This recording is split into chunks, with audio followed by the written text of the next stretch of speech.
on a des images, si vous voulez, du Vendée Globe. L'actualité, vous la connaissez. C'est ce soir la politique générale, le discours de politique générale. Mais un petit mot sur l'Arcom, parce qu'il y a une nouvelle numérotation qui est en place. Ça fait beaucoup causer, d'ailleurs, cette nouvelle numérotation. Donc, CNews, là, vous êtes sur la 16.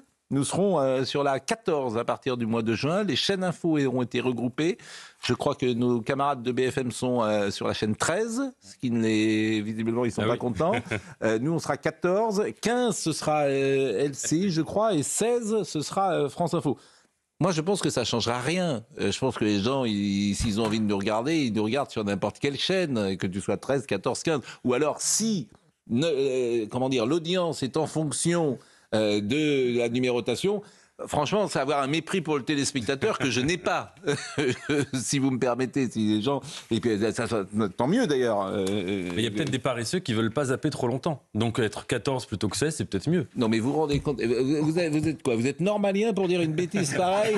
C'est-à-dire qu'il y a un type qui a avec sa télécommande dans son, ou une femme d'ailleurs, dans son canapé, il est paresseux, dites-vous, pour changer de chaîne. C'est possible, on ne sait pas. Oui, tout est possible, mais bon, je pense que ça ne changera rien du tout. Ce sera mieux. Moi, je vais être optimiste ce matin. Mais si ça se trouve, ce sera peut-être mieux, parce qu'effectivement, les gens qui sont... Il y a peut-être des gens qui sont sur LCI qui ne savent pas forcément que CNews existe. Donc comme là, ils seront à côté d'LCI, hop, ils vont changer. Ils vont dire, mais dites non, il y a Nathan Devers, c'est beaucoup mieux. Chérie, viens voir, il y a Nathan Devers. Boum, hop, ils vont regarder, ils vont rester peut-être plus longtemps. Je vois pas ce que tout ça... non, qu'est-ce qu'ils ont pensé? Ça va être la zapette encore plus frénétique et vous serez de plus en plus impatient. Dès qu'on développera plus de 10 secondes une théorie, vous vous lasserez en pensant au téléspectateur qui se morfond dans son fauteuil. Je dis toujours la même chose. Oui. Je n'ai jamais interrompu Charlotte Dornelas parce que ce qu'elle dit est intéressant. Et ce que j'interromps est intelligent. Et parfois, j'interromps, effectivement, vous, on ne peut pas vous interrompre. Donc comme ça, vous commencez votre phrase à la Tour Eiffel, vous la terminez au péage de Dourdan. Mais si vous voulez, donc je ne vous interromps pas plus, j'ai compris. Mais puisque vous avez la parole d'ailleurs... que vous le ruminez, ça. Mais non, mais bon, puisque vous avez la parole d'ailleurs, le conseiller, je voulais vous en parler hier, on n'en a pas parlé, le conseiller diplomatique d'Emmanuel Macron... Ça n'a aucune importance. Dites pas d'abord, il n'a pas démissionné. Mais vous décrédibilisez tout. Non, dites pas que le conseiller diplomatique d'Emmanuel Macron n'a aucune importance. Ah, je n'ai pas dit ça, jamais. Bah si, c'est ce que vous venez de dire. Non, le fait qu'on lui prête l'intention de démissionner... Mais il a démissionné ou pas? Bah écoutez, j'en sais rien, il est toujours en poste, visiblement. Il aurait présenté sa démission, elle n'a pas encore été acceptée par le le président. Non, mais qu'est-ce que ça veut dire, sérieusement? Thomas Bonnet. C'est les raisons qu'il aurait invoquées pour présenter sa démission qui sont intéressantes. C'est le fait que le discours des ambassadeurs, devant les ambassadeurs d'Emmanuel Macron, lui aurait déplu. Pourquoi? Parce qu'il y a eu notamment un mot sur la question de l'Algérie. Il y a aussi la question de Bruno Retailleau qui prend beaucoup de place avec son portefeuille du ministre de l'Intérieur sur les plates-bandes diplomatiques. Ce sont les raisons que j'ai lues dans la presse. Je ne sais pas si elles oui, mais si vous venez ici pour me lire les raisons que vous allez lire dans la presse, je peux la lire tout seul, la presse. Non, mais ce sont les raisons qui ont été avancées par M. Bonnet. Voilà. Oui, c'est ce qu'il a dit. Il a battu tous les records. Parce qu'il est là depuis plus de 6 ans.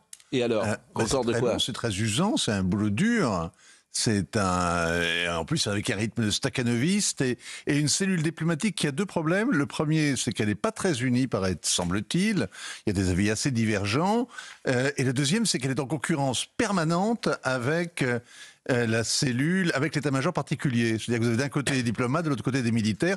Et le président aurait tendance à écouter davantage les galonnés, les étoiles, que les excellences. Et vous en pensez quoi? Quoi? De quoi? Si on juge une politique à ses résultats, du mal. Je pense que le président a fait beaucoup d'erreurs sur le plan diplomatique. Et donc, quelque part, son conseiller diplomatique en est responsable. Par ailleurs, le président a un profond mépris, semble-t-il, pour les ambassadeurs, les diplomates dont il a ruiné la carrière. Et ça encore, ça peut être reproché à Emmanuel Beaune. C'est très injuste, mais c'est comme ça, c'est la vie. Bon. Écoutez, c'est votre analyse. Voilà, vous en arrivez au même point que moi, ça n'a aucune importance. Non, je dis, non, ça a de l'importance. Joseph Massescaron. Qu'un conseiller diplomatique démissionne au moment où le domaine réservé du président de la République est censé prendre de l'ampleur, un peu plus d'ampleur que d'habitude, ça a du sens. Oui, ça a du sens. Bon, Joseph Massescaron, que vous découvrez, c'est la première fois qu'il revient depuis la nouvelle année. Vous voyez qu'il a bonne mine et vous étiez manifestement à un endroit où vous avez pris le soleil. Et vous m'avez dit avant... Plus exactement, pardon, pourquoi je vais en parler? J'étais au Cambodge. Oui. Et pourquoi je dis que j'étais au Cambodge, enfin fond du Cambodge? Parce que j'étais à un endroit où on n'emploie pas le mot génocide à tort et à travers, comme en France. Voilà. Quand on parle de génocide, ça a du sens. Voilà. Et un sens extrêmement lourd. Et que ça vous rappelle aussi beaucoup de choses. Ça vous rappelle parce que, vous savez, les Cambodgiens n'ont pas oublié, lorsque Libération, ils ont toujours la une de Libération, qui saluait l'arrivée de Pol Pot et de ses bourreaux à Phnom Penh, comme libérateurs. Les Cambodgiens, eux, n'ont pas abandonné. Ils sont très francophiles, mais ça, ils n'ont pas oublié Libération. Et d'autres. Le monde. Et le monde. Et le monde aussi. Et le monde. libéré. Et le monde. Comment? Phnom Penh libéré. Ouais. Et le Ça, monde. il faut le dire. Voilà. Bon, c'est un régime, effectivement, qui a fait combien de morts? Eh bien, entre les estimations, entre 1,6 et 3 millions, c'est-à-dire soit un Cambodgien sur 4 ou un Cambodgien sur 5. La politique générale avec M. Bayrou aujourd'hui, quel cirque, Thomas.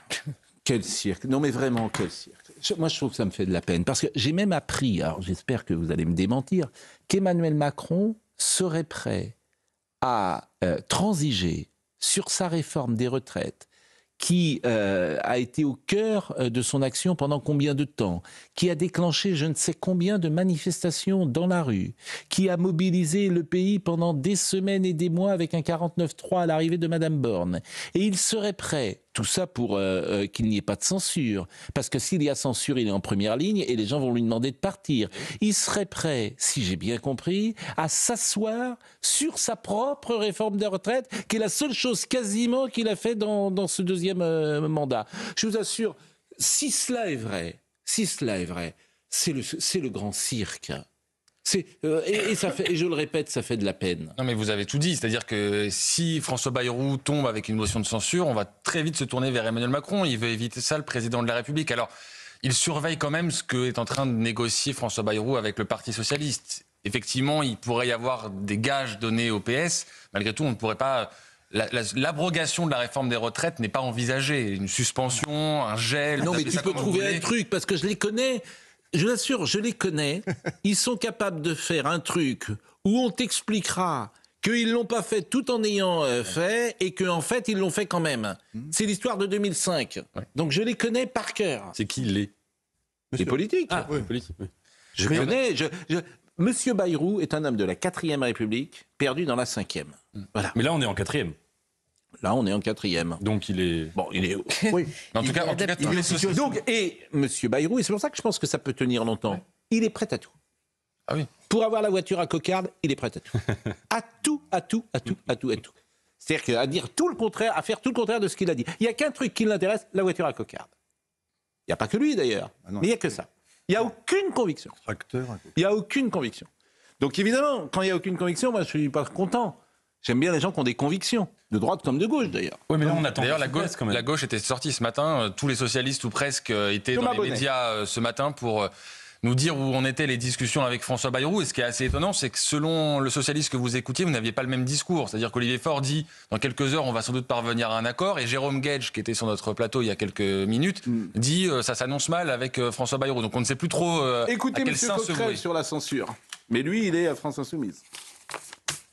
S'il ne demande pas le vote de confiance, c'est probable, on déposera une motion de censure, oui, bien évidemment. Ce sera une motion de censure de la France Insoumise ou de la gauche plus largement? Non, je peux vous annoncer déjà qu'il y aura des insoumis, des écologistes, des communistes, voire même leur groupe. Et on est ouvert au fait que les socialistes, s'ils sont revenus à la raison, la signent également. Olivier Faure a également, alors lui, il pense qu'il y a accord en vue. Au moment où nous parlons, nous n'avons pas encore conclu. Mais vous savez que dans une négociation, il y a ce qu'on appelle le money time. Et nous sommes dans ce fameux money time, ce moment où tout se joue. Et ce que je vois, c'est qu'entre hier 14h et hier soir minuit, les choses ont beaucoup avancé et que nous sommes peut-être, je dis bien peut-être, à quelques encablures, à quelques heures d'un accord possible.